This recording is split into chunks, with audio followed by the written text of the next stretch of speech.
दोस्तों, जैसा विचार वैसा मनुष्य।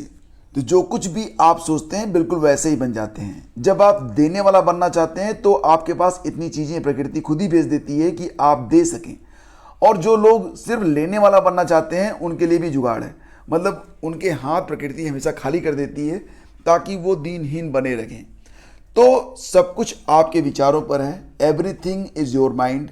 समस्याएं कभी भी इतनी जटिल नहीं हो सकती हैं कि वो आपको आपके लक्ष्य से दूर कर सकें, बशर्ते ये कि आपका लक्ष्य आपके लिए ज़िंदगी बन जाए। तो अगर पूरी शिद्दत से आप अपने लक्ष्य को चाहते हैं, उसे प्राप्त करना चाहते हैं, तो वो आपको मिलेगा जरूर। तुलसीदास जी ने भी लिख दिया था कि जहीं का जहीं पर सत्य सने हूँ, सो तहीं मिले ही न कछु संदेह हूँ। इसका अर्थ यही होता है कि जो कुछ भी आप सच्चे मन से प्राप्त करना चाहेंगे वो आपको मिलेगा। यूपी ट्रिपल एससी एक विज्ञापन जारी करने जा रहा है और यह विज्ञापन होगा 3,000 पदों पर। विज्ञापन का नाम है ग्राम पंचायत सचिव। देखिए फ्रेंड्स, इसके लिए जो अध्याचन है वो यूपी ट्रिपल एससी को भेजे जा चुके हैं और यूपी ट्रिपल एससी से कह दिया गया है कि वो विज्ञप्ति बनाकर अब जारी कर दे। यानी कि यूपी ट्रिपल एससी बहुत जल्द ही ग्राम पंचायत सचिव का जो विज्ञापन है वो जारी करेगा। देखो, एक बड़ी बात और भी है कि कुछ ही दिनों के बाद यूपी ट्रिपल एससी पीटी 2022 का आयोजन करने वाला है। यह परीक्षा 15 और 16 अक्टूबर को करवाई जाएगी। तो ऐसे में आपके मन में एक सवाल आएगा कि 3,000 पदों पर ये जो भर्ती है यह पेट 2021 या पेट 2022 किस आधार पर पूरी होगी। देखो फ्रेंड्स, यहाँ पर मैं आपसे ये कहना चाहूँगा कि अभी पीटी का जो फाइनल रिजल्ट है वो लगभग आ पाएगा दिसंबर तक। मतलब ये कि ये जो भर्ती है इसकी पूरी संभावना ये बन रही है कि पीटी 2021 के आधार पर ही ग्राम पंचायत सचिव की भर्ती हो सकती है। फिलहाल जो खबर है उसको आप लोग देखिए। और खबर है कि प्रदेश की ग्राम पंचायतों में रिक्त पंचायत सचिव के 3,000 पदों पर जल्द ही भर्ती होने वाली है। राज्य के पंचायती राज विभाग की ओर से इस बारे में 1500 रिक्त पदों पर भर्ती के लिए राज्य अधीनस्थ चयन आयोग को अध्याचन भेज दिया गया है। तो यूपी ट्रिपल एससी को जो इसका अध्याचन है वो 2 बार में मिल चुका है और अब ये पद हो गए हैं 3,000। जानकारी पंचायती राज निदेशक अनुज झा ने दी है। उन्होंने उम्मीद जताई है कि आयोग जल्द ही इन रिक्त पदों की भर्ती के लिए विज्ञापन जारी कर देगा। तो देखो, प्रदेश में पंचायत सचिव के कुल 8100 पद हैं। इसमें 3,000 पद काफ़ी लंबे अरसे से खाली हैं। ग्राम्य विकास अधिकारियों को मिला लिया जाए तो पंचायत सचिव का कामकाज संभाल रहे ऐसे अफसरों की कुल तादाद करीब 17,000 बैठती है, जबकि प्रदेश में 58,000 से अधिक ग्राम पंचायतें हैं। इस तरह से इन 3,000 रिक्त पदों पर भर्ती के बावजूद एक एक पंचायत सचिव पर 4 से 5 गांव की जिम्मेदारी रहेगी। मतलब ये कि अभी भी ये जो जब भर्ती पूरी हो जाएगी उसके बावजूद भी मतलब जो जिम्मेदारियां हैं वो अधिक रहेंगी। पदों का सृजन करके इन पदों को भरा जाना चाहिए। पंचायती राज निदेशक के अनुसार पंचायत सचिव का काम क्लस्टर पर होता है और वह स्वाभाविक है कि एक पंचायत सचिव को कई ग्राम पंचायतों का काम देखना पड़ सकता है। तो देखो, यहाँ पर आपके मन में आ रहा होगा कि इसकी एलिजिबिलिटी क्या होगी। अगर आप इंटरमीडिएट पास हैं और पीटी परीक्षा आपने दी थी तो निश्चित रूप से आप इस भर्ती में पार्टिसिपेट कर पाएंगे। अधिक जानकारी जब विज्ञापन जारी होगा तभी आपको मिल पाएगी। फिलहाल यही कह सकते हैं कि बहुत जल्दी यूपी ट्रिपल एससी ग्राम पंचायत सचिव के 3,000 पदों पर विज्ञापन जारी करने जा रहा है। आगे बढ़ते हैं। तो बीएड की पहली काउंसलिंग में 2600 विद्यार्थी शामिल हुए। जैसा कि आपको पता है कि बीएड की जो काउंसलिंग है वो शुरू हो चुकी है। 2,000 से अधिक ने कॉलेजों में ऑनलाइन सीटें अपनी बुक की हैं। पहले दिन लगभग 2600 विद्यार्थियों ने अपने अभिलेख अपलोड कर दिए हैं।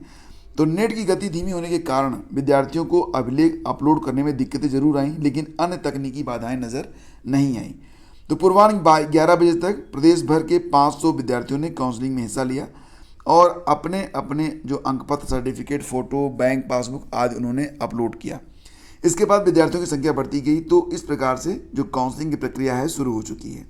तो काउंसलिंग जो लोग भी करवाना चाहते हैं वो लोग करवा सकते हैं। अगर कोई दिक्कत आती है तो ये नंबर दिया गया है 9513632554। अब देखो, ट्राई और लक, पता नहीं ये नंबर लगेगा नहीं लगेगा। ज़्यादातर जो नंबर जो हेल्पलाइन जारी की जाती है ऐसे आवेदनों पर वो काम ही नहीं करती है। मैंने कई बार चेक किया है। तो मतलब अगर रिंग जाएगी तब भी नहीं, और मुश्किल से ही जो है समस्या का समाधान मिलता है।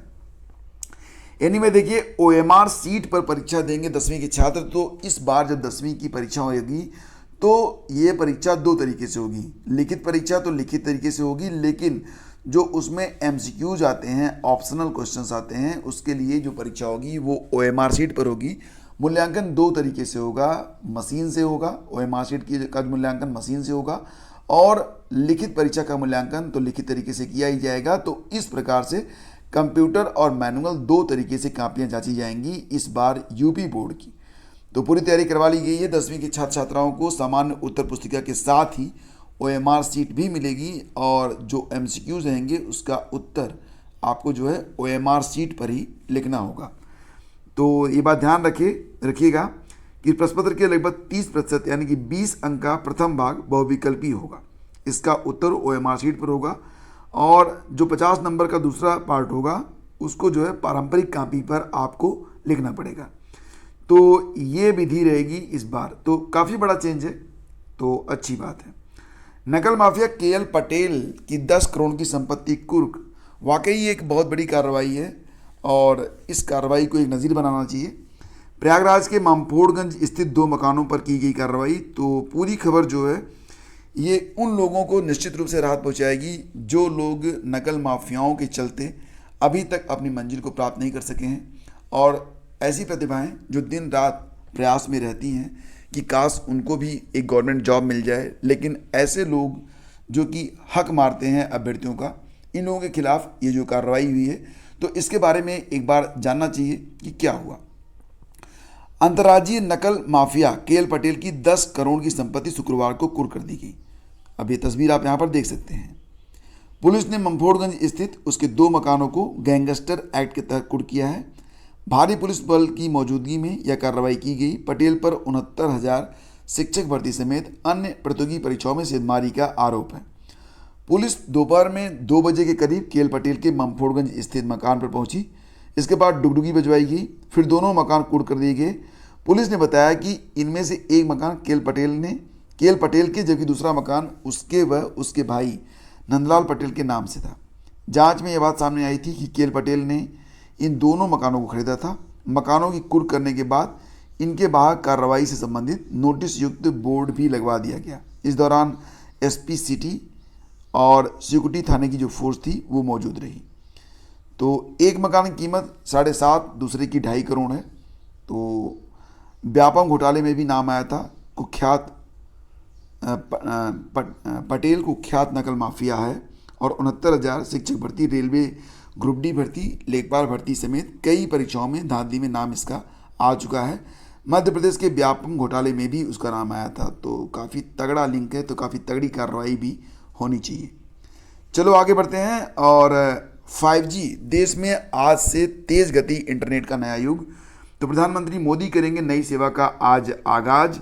देश में तेज़ रफ्तार इंटरनेट का नया युग शनिवार से शुरू होने जा रहा है। प्रधानमंत्री नरेंद्र मोदी इंडिया मोबाइल कांग्रेस 2022 के उद्घाटन के अवसर पर 5G इंटरनेट की सुबह 10 बजे औपचारिक रूप से शुरुआत करेंगे। देश की 3 सबसे बड़ी दूरसंचार कंपनियां कार्यक्रम में PM मोदी के सामने 5G इंटरनेट का एक डेमो प्रदर्शित करेंगी। इसमें रिलायंस जियो, एयरटेल और वोडाफोन शामिल हैं। रिलायंस जियो मुंबई के एक स्कूल टीचर को महाराष्ट्र, गुजरात और ओडिशा के छात्रों से 5G नेटवर्क से कनेक्ट करेगा, और इसमें शिक्षक ऑगमेंटेड रियलिटी के इस्तेमाल से मीलों दूर बैठे छात्रों को पढ़ाकर दिखाएंगे। एयरटेल क्या करेगा, उत्तर प्रदेश की छात्रा वर्चुअल रियलिटी और ऑगमेंटेड रियलिटी की मदद से सौर मंडल को समझेगी, फिर इसका अनुभव PM मोदी के साथ बांटा जाएगा। वोडाफोन अपने 5G टेस्ट के दौरान कामगारों की सुरक्षा से जुड़ा प्रदर्शन दिखाएगा। तो बेसिकली जो ये जो सेवा है वो कब तक पहुंच पाएगी आप तक, यानी कि 5G जो है ये पूरे भारत में कब तक काम करना स्टार्ट कर देगा। देखो फ्रेंड्स, सबसे पहले तो 13 शहर ऐसे हैं जहां पर 5G की सेवाएं शुरू की जाएंगी। उसके बारे में आगे आपको बता रहा हूं। ये भी जान लीजिए कि अभी जो अगर आपके पास 4G का मोबाइल है उसमें 2 साल तक कोई दिक्कत नहीं है, और मैं तो कहूँगा कि अगर 4G मोबाइल है तो ज़्यादा बेटर है। क्यों? क्योंकि जो 5G की सेवा होगी वो 4G से काफ़ी महंगी रहेगी। 200 से लेकर 400 रुपये तक उसका जो प्लान होगा वो ज़्यादा रहेगा। तो अगर 4G भी ठीक ठाक काम कर रहा है, 4G से आपको कोई दिक्कत नहीं है, तो मैं कहूँगा कि एक नया मोबाइल फ़ोन लेंगे आप कम से कम 20,000 रुपये, उसके बाद फिर हर महीने 300-400 रुपये आपको ज़्यादा देना पड़ रहा है। मतलब ये कि कुल मिला जुला के अगर आप स्टूडेंट हैं, आपका काम आसानी से चल रहा है, तो 5G पर शिफ्ट होने की अभी कोई जल्दबाजी मत करिए। वैसे भी 5G पूरे देश में फैलने में अभी कम से कम 2 साल तक वक्त लगेगा। तो नया मोबाइल फ़ोन लेने की कोई बहुत ज़रूरत है भी आपको, और ना ही नए प्लान पर शिफ्ट होने की। तो जो कुछ जैसे चल रहा है, अगर ठीक चल रहा है, अगर आप संतुष्ट हैं तो चलाते रहिए। और देखिए 2023 तक सभी लोगों तक पहुंच पाएगी 5G सेवा। सबसे पहले तो इसका विस्तार रिलायंस करने वाला है। जियो ने कहा था कि वो दिसंबर तक पूरे देश में जो है अपनी 5G सेवाएं स्टार्ट कर देगा। देखते हैं कि क्या होता है। एयरटेल ने कहा है कि वो थोड़ा सा वक्त लेगा, मतलब 2024 तक जो है 5G सेवाएं एयरटेल जो है वो पूरे भारत में लगा देगा। और इसी प्रकार से तो अभी फ़िलहाल 4G 5G सेवाएं दोनों चलती रहेंगी। और कौन कौन से फ़ोन हैं जिन पर जो है 5G की सेवा मिल पाएगी, तो अगर आपका जो 5G फ़ोन है उसमें N77, N78, N5, N8 और N28 बैंड है, तो आपको जो है 5G सेवा मिलेगी, अदरवाइज़ नहीं मिलेगी। तो जब आप 5G मोबाइल लें तो ज़रूर चेक करें कि उसमें 5G का ये बैंड है या नहीं है। अगर ये बैंड नहीं है तो आपका 5G मोबाइल भी बेकार ही है। और सबसे पहले किन किन शहरों में ये सेवा मिलेगी, तो 13 शहर हैं। इनके नाम बताता हूँ आपको। अहमदाबाद, बेंगलुरु, चंडीगढ़, चेन्नई, दिल्ली, गांधीनगर, गुरुग्राम, हैदराबाद, जामनगर, कोलकाता, लखनऊ, मुंबई और पुणे में 5G कनेक्टिविटी की शुरुआत सबसे पहले की जाएगी। और इंटरनेट की हाई स्पीड लेकिन पड़ेगी जेब पर भारी। जहाँ तक कीमत की बात है, स्पेक्ट्रम अलाट होने के कुछ दिन बाद ही दूरसंचार मंत्री अश्विनी वैष्णव ने एक कार्यक्रम में कहा था कि 5G सेवाओं को आम लोगों की पहुंच में रखा जाएगा। उन्होंने ये भी कहा था कि BSNL भी 2024 के आखिर तक 5G सर्विस लाएगा। वैसे मैं सही बताऊं तो 5G की बात छोड़ो, मैं जिस लोकेशन पे रहता हूं वहां तो BSNL का 2G भी नहीं आता है। और अभी तो BSNL ने अपना 3G भी ठीक से स्टार्ट नहीं किया है। लाइट आती है तो सिग्नल आ जाता है, लाइट चली जाती है तो सिग्नल गायब। भारतीय एयरटेल के चेयरमैन सुनील भारती मित्तल ने भी कहा था कि स्वाभाविक है कि 5G के आने से लोगों की इंटरनेट की खपत बढ़ेगी। कंपनी को $3 से $5 यानी कि 250 से 400 रुपये तक टैरिफ बढ़ाने पड़ सकते हैं। तो मतलब ये कि देखिए, ये समय है वेट एंड वॉच का, और जल्दबाजी में कोई निर्णय लेने का समय नहीं है। आपके पास अगर मोबाइल फ़ोन है, 4G है, कोई दिक्कत नहीं है।